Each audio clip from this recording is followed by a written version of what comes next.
राधे राधे। अगर आपको कार्टून्स पसंद हैं, तो please tick tack toon channel को सब्सक्राइब कीजिए। ये कहानी शुरू होती है माधवपुर नामक एक गांव से। इस गांव में अशोक नाम का एक व्यक्ति अपनी पत्नी के साथ रहता था। अशोक अपनी जीविका चलाने के लिए पाव भाजी का ठेला लगाया करता। उसकी पाव भाजी आसपास के गांवों तक मशहूर थी।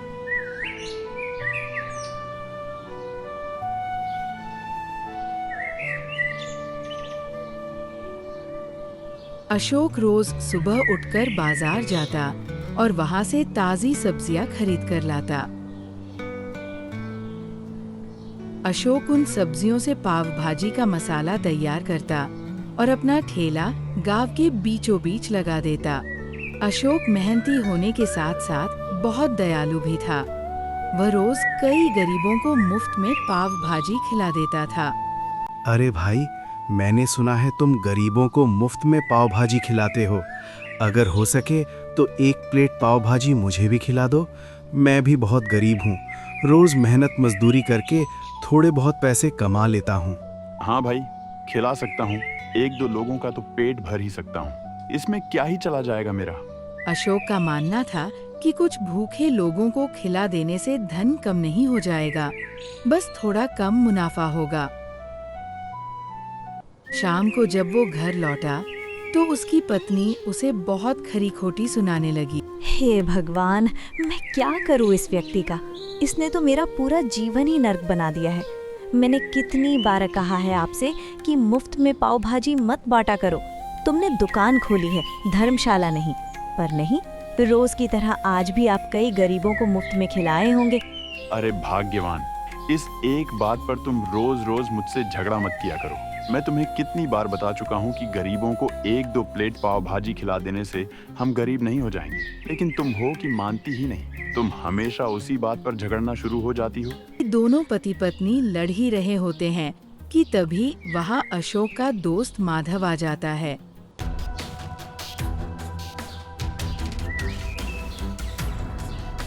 अरे अशोक भाई, कैसे हो? मैं ठीक हूँ भाई, तुम बताओ। मैं भी अच्छा ही हूँ भाई। वह रास्ते में मुझे हरि प्रसाद मिला था। रोककर मुझसे कहने लगा कि अपने दोस्त को समझा दे कि मेरे उधारी के पैसे चुका दे, वरना उसकी दुकान बंद करवा दूंगा और पंचायत में घसीटूंगा सो अलग। देखा तुमने? देख लिया ना, अब तुम्हारी ये इज्जत रह गई है कि तुम्हें पंचायत में बुलाने की बात हो रही है। अरे भैया, अब आप ही कुछ समझाइए इन्हें। मैं तो इन्हें समझा समझा कर थक गई हूँ, पर ये समझने को तैयार ही नहीं है। अरे भाभी, मैं भी क्या समझाऊं इसे। मैंने तो इसे कई बार समझाया कि अपनी पाव भाजी दोगुने दामों पर बेच और जल्द से जल्द कर्ज उतार दे, लेकिन दोगुने दाम तो छोड़ो, ये तो मुफ्त में बांटता फिर रहा है। मुझे तो डर है कि अगर वह प्रसाद में ये मामला पंचायत में ले जाएगा तो क्या होगा। खैर, मुझे बस हरिया का संदेश पहुंचाना था। अब मैं चलता हूँ। इसके बाद माधव वहाँ से चला जाता है और अशोक की पत्नी भी गुस्से में वहाँ से चली जाती है।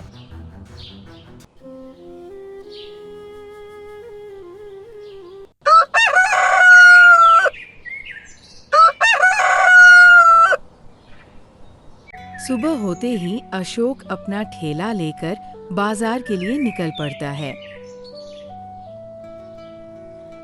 उसी गांव में हरखू, जो मुखिया का आदमी था, वह भी अपना पाव भाजी का ठेला अशोक के बगल में ही लगाता था।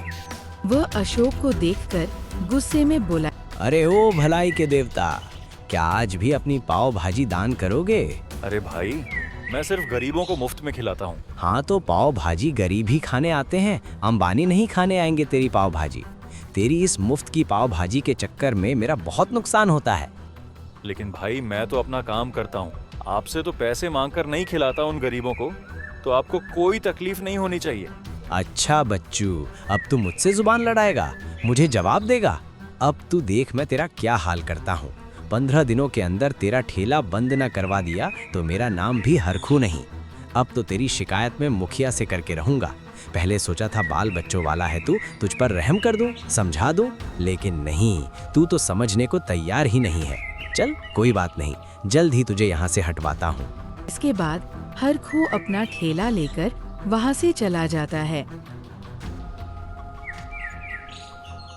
और कुछ ही देर में गुस्से में मुखिया के घर पहुंचता है। अरे हरिया, क्या हुआ? तू इतने गुस्से में क्यों आ रहा है? आज भी तेरे ठेले पर कोई नहीं आया क्या? अरे मालिक, पैसे वाले ठेले पर कोई कैसे आएगा जब बगल में मुफ्त में भंडारा चल रहा हो? कोई वही पाव भाजी खाने के लिए पैसे क्यों देगा जो पाव भाजी उन्हें मुफ्त में मिल रही हो? क्या हुआ भाई? मुफ्त में कौन खिला रहा है हमारे गांव में? अरे मुखिया जी, आप तो ऐसे पूछ रहे हो जैसे आपको उस अशोक के बारे में पता ही ना हो। उस अशोक ने तो मेरा दिमाग दही कर रखा है। उसके मुफ्त की पाव भाजी के चक्कर में मुझे अपनी पाव भाजी फेंकनी पड़ती है, जिससे मेरा काफ़ी नुकसान होता है, क्योंकि मैं पैसे देकर पाव और सब्जियां खरीदता हूं, ना बिकने पर कोई मुनाफा ही नहीं होता। अरे मुनाफा छोड़िए मुखिया जी, जितनी लागत है वही निकल आए तो भी शुक्र है आपका। लेकिन इस अशोक के कारण लागत भी सही से नहीं निकल पा रही, मुनाफा तो दूर की बात है। मुखिया ध्यान से कुछ देर तक सोचता रहा। अच्छा, तो तेरे गुस्से के पीछे ये वजह है। चल, कोई बात नहीं, इस समस्या को तो मैं ऐसे चुटकियों में हल कर दूंगा। लेकिन वो कैसे मुखिया जी? मैं कुछ समझा नहीं। अगर तू समझता होता तो तू मेरी जगह होता ना। बस इतना ही फर्क है तुझ में और मुझ में कि जहां से तेरी सोच खत्म होती है वहां से मेरी शुरू होती है। चल ठीक है, अब तू निकल, तेरा काम जल्दी ही हो जाएगा। मुखिया की बात मानकर हर खू वहां से चला जाता है। मुखिया के 2 नौकर उसके पास आते हैं। अरे मुखिया जी, आपने हमें क्यों बुलाया है? कोई काम था क्या? अरे भाई, नौकर चाकर को काम करने के लिए ही रखा जाता है, पर तुम लोगों को एक विशेष काम के लिए बुलाया है मैंने। क्या विशेष काम है मुखिया जी? सुनो, तुम लोग उस अशोक पाव भाजी वाले को तो जानते ही होगे।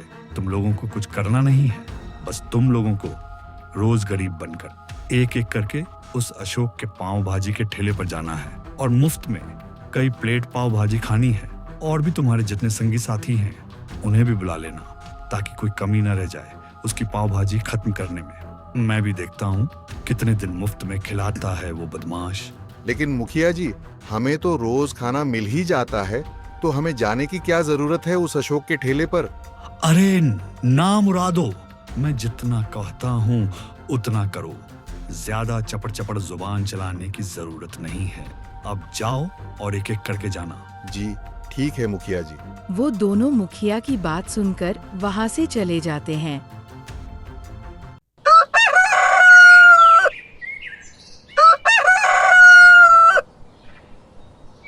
सुबह होने पर अशोक अपना ठेला गांव के बीचों बीच लगाता है और ग्राहकों के आने का इंतजार करने लगता है। तभी मुखिया का एक आदमी उसके पास वहां आता है और कहता है, भाई, मैं बहुत गरीब हूँ। मेरे पास खाने को अन्न का एक दाना नहीं है। कहीं काम करने जाता हूँ तो लोग काम भी नहीं देते। कई दिनों से ही भूखा प्यासा फिर रहा हूँ। अगर तुम एक प्लेट पाव भाजी खिला दो तो तुम्हारा एहसान जीवन भर नहीं भूलूंगा। हाँ भाई, भूखे व्यक्ति को खिलाने में क्या हर्ज है। मेरी माँ कहती थी, भगवान की पूजा करो ना करो, लेकिन ज़रूरतमंद की मदद ज़रूर कर देनी चाहिए। वैसे भी आज लग नहीं रहा कि मेरी ज़्यादा कमाई होगी, तो तुम ही से शुरुआत करते हैं, क्या पता गरीब की दुआ लग जाए। इसके बाद अशोक उस व्यक्ति को पाव भाजी दे देता है और वह व्यक्ति खाने लगता है।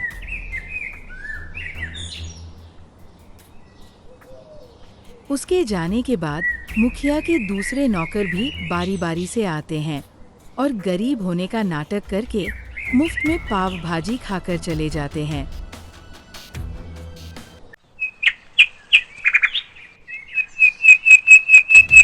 इसी तरह कई दिनों तक चलता रहा।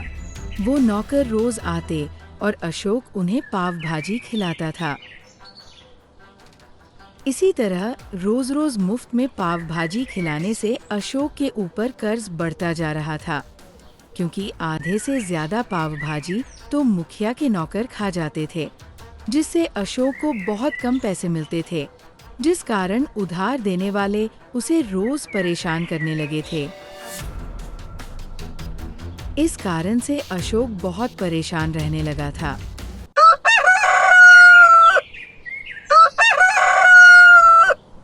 एक दिन अशोक दुखी मन से ठेला लगाकर ग्राहकों के आने का इंतजार कर रहा था। तभी वहां मुखिया अपने आदमी के साथ आता है। और भाई अशोक, क्या हालचाल है तुम्हारा? मुफ्त में पाव भाजी खिला के मन भर गया या फिर अभी और पाव भाजी खिलानी है? लेकिन मुखिया जी, गरीबों को मुफ्त में खिलाना तो पुण्य का काम होता है, इसमें तो कोई तकलीफ नहीं होनी चाहिए। और किसी का कर्ज न चुकाना भी तो पाप होता है रे। तेरे खुद के घर में खाने के लाले पड़े हैं और तू यहाँ मुफ्त में खिला रहा है। अगर मुफ्त में ही खिलाना है ना तो अपने पैसे का खिला, दूसरों से धन लेकर इन गरीबों के खाने पर मत बर्बाद कर। ये आप क्या कह रहे हैं मुखिया जी? मैं कुछ समझा नहीं। अरे मेरे सामने ज्यादा नादान मत बनो। कल ही मेरे पास माणिक चंद और जगदीश अपनी शिकायतें लेकर आए थे कि तुमने 3 महीने से उनका पैसा नहीं लौटाया है। मैं जल्द ही उनका पैसा लौटा दूंगा मुखिया जी। मैं जल्द ही कोशिश करूंगा। जल्द ही नहीं बल्कि 3 दिन के अंदर। 3 दिन के अंदर अगर तूने उनके पैसे नहीं लौटाए तो ये समझ कि तुझे पंचायत में जो सजा दी जाएगी वो तो दी ही जाएगी। और माणिक चंद और जगदीश जो तेरी पिटाई करेंगे पूरे गांव के सामने, सो अलग। इसलिए समझा रहा हूँ कि जल्दी से जल्दी उनके पैसे चुका दे, वरना अंजाम बहुत बुरा होगा। ये कहकर मुखिया वहां से चला जाता है। अरे देख लिया ना अशोक, कहाँ था 15 दिन के अंदर तेरा ठेला यहाँ से हटवा के रहूंगा। अब देख ले, 3 दिन के अंदर ही अपना ठेला हटाएगा तू, समझा कि नहीं? अब तुझे पता चलेगा कि तूने मेरा और मुखिया का कितना नुकसान करवाया है। क्योंकि शायद तुझे ना पता हो, पर जो ठेला मैं लगाता था उसमें मुखिया का ही पैसा लगा था। और अब देखना, मुखिया अपने नुकसान की एक एक पाई तुझसे भरवाएगा। और यही कारण भी है कि मुखिया ने तुझे बहुत कम समय दिया है, सिर्फ 3 दिन। खैर मेरा क्या, मेरा तो फायदा ही है। ऐसा कहकर हरखू वहां से निकल जाता है। रात को अशोक दुखी मन से घर आता है। आ गए भलाई के देवता। आओ आओ, तुम्हारा ही तो इंतजार था। तुम्हें पता है तुम्हारे पीछे गांव का मुखिया आया था, बहुत खरी खोटी सुनाकर गया है और 3 दिन में पैसे चुकाने की शर्त रखी है। हाँ, वह मुखिया बाजार भी आया था और बाजार में मुझे भी खूब खरी खोटी सुनाई। पर मुझे तो इस चीज़ की फिक्र है कि हम 3 दिन में पैसे कहाँ से लाकर देंगे। और मैंने तो पहले ही उधार ले रखा है, मुझे कौन ही उधार देगा? क्यों नहीं देगा? तुम्हारे वो गरीब लोग जिन्हें तुमने प्लेट भर भर के पाव भाजी खिलाई है, वो तुम्हें देंगे ना उधार। जाओ और उनसे जाकर मांगो, वो जरूर देंगे तुम्हें। तुम भी कैसा मजाक करती हो भाग्यवान। मजाक? मैं मजाक करती हूँ? मजाक तो आपने बना दिया है हमारी जिंदगी को। न इज्जत से जी पा रहे हैं, न सुकून से मर सकते हैं। तुम्हारे साथ रहने से अच्छा है कि मैं कहीं मंदिर में चली जाऊं। कितनी ही बार तुम्हें समझाया है कि इन गरीबों को मुफ्त में खिलाने के लिए कर्ज मत लो, लेकिन नहीं, इनको तो भलाई का भूत सवार था। लो अब भुगतो। ये सब कहकर उसकी पत्नी गुस्से में वहां से चली जाती है। इसके बाद अशोक भी रात भर चिंता के कारण सो नहीं पाता।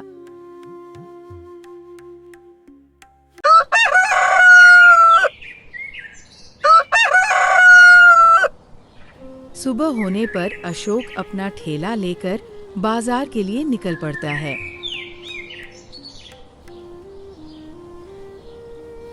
पर कुछ ही दूर जाकर वो एक पेड़ के नीचे बैठकर रोने लगता है और रोते रोते कहता है, भगवान, मैंने क्या गलत किया था जो आप इतनी बड़ी सजा दे रहे हो मुझे?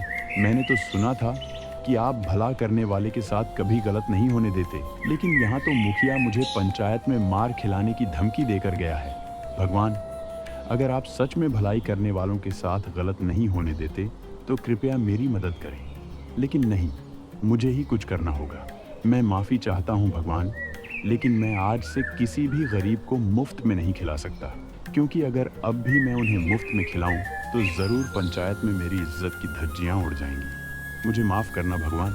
इसके बाद अशोक अपना ठेला बाजार के बीचों बीच लगा देता है और ग्राहकों को पाव भाजी खिलाने लगता है कि तभी वहाँ एक बूढ़े दंपति आते हैं। अरे बेटा, हमने सुना है तुम गरीबों को मुफ्त में पाव भाजी खिलाते हो। हम दोनों पति पत्नी पिछले 3 दिनों से भूखे हैं। अगर तुम हमें एक प्लेट पाव भाजी खिला दो तो तुम्हारा हम पर बहुत उपकार होगा। आप लोग मुझे माफ कीजिएगा, लेकिन मैंने आज से संकल्प लिया है कि मैं किसी को भी मुफ्त में नहीं खिलाऊंगा, चाहे वह कितना ही गरीब क्यों ना हो। इसलिए मैं आप लोगों को नहीं खिला सकता। मैं माफी चाहता हूँ। अरे बेटा, कल का ही कुछ बचा कुचा हो तो वही दे दो हम लोगों को, हम उसी से पेट भर लेंगे। आप समझ नहीं रहे हैं। मैंने कहा ना, मैं किसी को भी मुफ्त में नहीं खिला सकता। ठीक है, अगर तुम मुफ्त में नहीं खिला सकते तो हमारे पास कुछ मिट्टी के कंकड़ हैं, उन्हें ही लेकर हमें उसके बदले खिला दो। पर मैं उन मिट्टी के कंकड़ों का करूंगा क्या? वो मेरे किस काम आएंगे भला? अरे बेटा, गरीब को दी हुई कोई चीज खाली नहीं जाती, चाहे वो दुआ हो या फिर कोई वस्तु। अच्छा ठीक है, लाइए, दीजिए वो कंकड़। मैं उन्हें आशीर्वाद समझकर रख लेता हूँ और आप लोग खा लीजिए। क्यों रे अशोक, इन मिट्टी के कंकड़ों से तू माणिकचंद और जगदीश का उधार कैसे चुकाएगा? तेरा दिमाग फिर गया है क्या, जो इन कंकड़ों के बदले पाव भाजी खिला रहा है? सुन हरखू, मैंने इन्हें खिलाने के लिए तुझसे तो पैसे नहीं मांगे ना। मैं अपनी मर्जी से जिसे चाहूँ उसे खिलाऊं। अरे बेवकूफ़ आदमी, तुझे ऐसी अकल नहीं आएगी। जब पंचायत में मुखिया माणिकचंद से तेरी कुटाई करवाएगा तब तुझे बेइज्जती महसूस होगी। तब तुझे समझ आएगा कि मुफ्त खिलाने की क्या कीमत होती है। खिला ले अभी जितना खिलाना हो, बाद में तो सिर्फ पछताएगा तू। इसके बाद अशोक उन दोनों दंपती को पाव भाजी खिलाने लगता है। कुछ ही देर में अशोक का पूरा ठेला खाली हो जाता है। इसके बाद अशोक खाली ठेला लेकर वहां से निकल जाता है और वह जैसे ही घर पहुंचता है, उसे देखकर उसकी पत्नी पूछती है, अरे आज दोपहर में ही क्यों चले आए? रोज तो तुम काफी रात बीत जाने पर आते थे, आज क्या हुआ? रुको, कहीं तुमने आज भी तो सारी पाव भाजी मुफ्त में नहीं खिला दी किसी गरीब को? मेरी बात सुनो रमा, नाराज मत होना। एक बूढ़े पति पत्नी थे, वो शक्ल से बहुत गरीब प्रतीत हो रहे थे और उन्होंने 3 दिन से कुछ में ही खाया था। तुम बताओ मैं क्या करता? वैसे भी मैं गरीबों को भूखा नहीं देख सकता, इसलिए मैंने सारी पाव भाजी उन्हें खिला दी। हे भगवान, मैं क्या करूं इस व्यक्ति का? इसने मेरा जीना हराम कर दिया है। तुम्हें समझ में भी आता है? 2 दिन बाद हमें उधारी चुकानी है। तुम्हें उन पाव भाजी को दुगने दामों पर बेचना चाहिए था, पर तुमने क्या किया? सारी पाव भाजी गरीबों को मुफ्त में बांटाए। मैं क्या करूं तुम्हारा? तुम्हें तो घर से भी नहीं निकाल सकती, क्योंकि घर ही तुम्हारा है। ये सब कहकर उसकी पत्नी गुस्से में वहां से चली जाती है।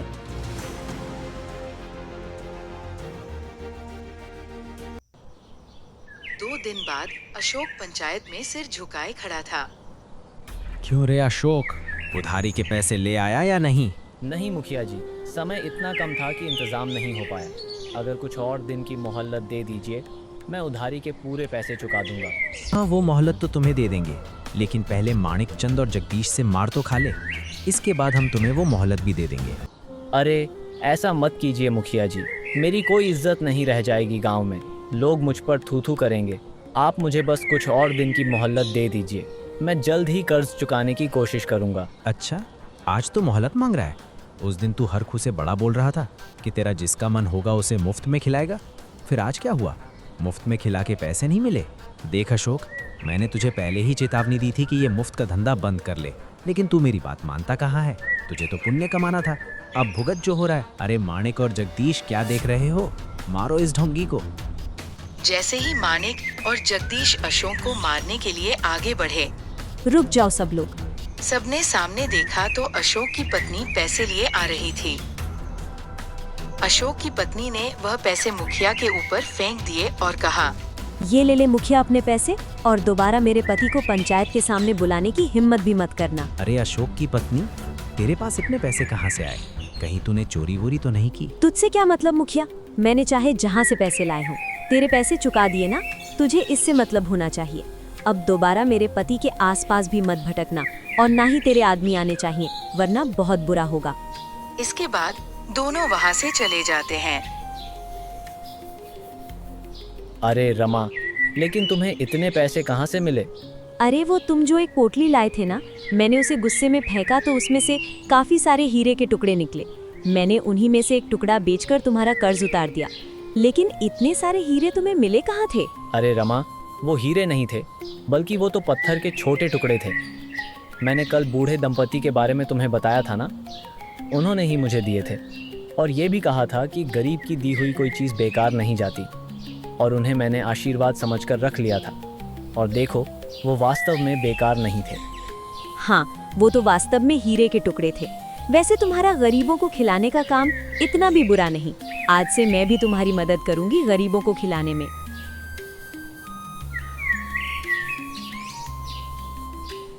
राधे राधे। अगर आपको कार्टून्स पसंद हैं तो please tick tock toon channel को सब्सक्राइब कीजिए।